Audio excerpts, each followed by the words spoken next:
चित्र को गौर से देखिए। प्रश्न चिन्ह बने इस आकृति में हमें 7 बिंदु नजर आते हैं। इन 7 बिंदु को 7 नक्षत्र माना जाता है। इन्हें सप्त ऋषि मंडल के नाम से जाना जाता है। ये सप्त नक्षत्र सप्त ऋषियों को दर्शाते हैं। इस प्रश्न चिन्ह के अंतिम भाग से शुरुआत करते हैं। यहाँ से पहले बिंदु को मरीचि ऋषि के नाम से जानते हैं। उसके बाद में जो बिंदु है वो कहलाते हैं ऋषि वशिष्ठा। ऋषि वशिष्ठा की बाईं ओर आपको एक छोटा बिंदु नजर आएगा। ये बिंदु ही है अरुंधति। ऋषि वशिष्ठा के बाद आते हैं ऋषि अंगीरसा। फिर आते हैं ऋषि अत्रि। फिर दाईं ओर की तरफ मुड़ते हुए जो बिंदु आता है वो है ऋषि पुलस्त्य। उसके बाद आते हैं ऋषि पुलह और फिर ऋषि क्रतु। ऋषि पुलह और क्रतु के अंतर को 5 गुना मिलाकर नीचे की तरफ आएंगे तो वहां बसे हैं ध्रुव नक्षत्र। सदा उत्तर में रहने की वजह से उसे ध्रुव नक्षत्र कहा जाता है।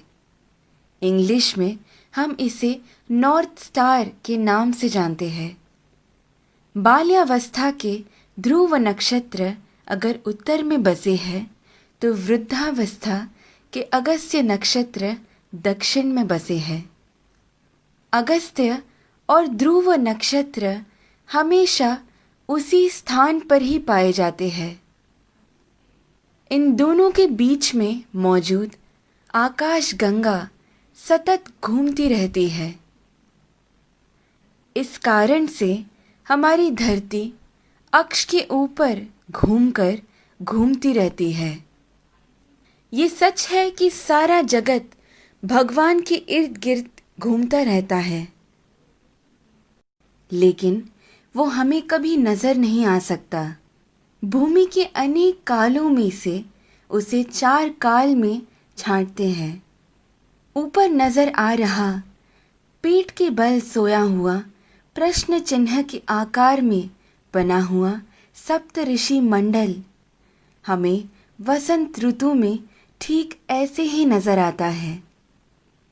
आगे बढ़ते हुए शिशिर ऋतु यानी ठंड के मौसम में हमें सप्त ऋषि मंडल ऐसे नजर आता है। फिर शरद ऋतु में जब सारे पत्ते झड़ने लगते हैं तब सप्त ऋषि मंडल हमें ऐसे पीठ के बल सोया हुआ प्रश्न चिन्ह के आकार में नजर आता है। और फिर ग्रीष्म ऋतु यानी गर्मी के मौसम में हमें सप्त ऋषि मंडल ऐसे शीर्षासन कर रहे प्रश्न चिन्ह के आकृति में नजर आता है। चाहे जो भी हो, जब हम ये सारे प्रश्न चिन्हों को एक साथ में देखते हैं, हमारे सामने एक विशेष आकृति हमें बनता हुआ नजर आता है। वही कहलाता है हमारा स्वस्तिक। स्वस्थ का मतलब है आरोग्यवान। स्वस्तिक का महत्व मेरे पिता मुझे हमेशा से बताते आए हैं, लेकिन हर क्षण प्रयोग में ला रहे इस स्वस्तिक का जन्म कहाँ से हुआ ये आज मेरे पिता द्वारा जाना, जो आप सभी में मैंने बांटना चाहा। ध्रुव नक्षत्र को देखते हुए हमें ये मालूम होता है कि हम पूरी जिंदगी जिस दिशा की ओर बहते जा रहे हैं वही है उत्तर दिशा। इसीलिए शायद हमारी भूमि पर भी दक्षिण में अधिक जल है और उत्तर की ओर अधिक ज़मीन है।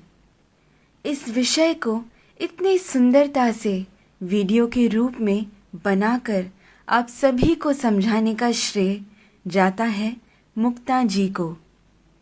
धन्यवाद तत्परा अहोरात्र।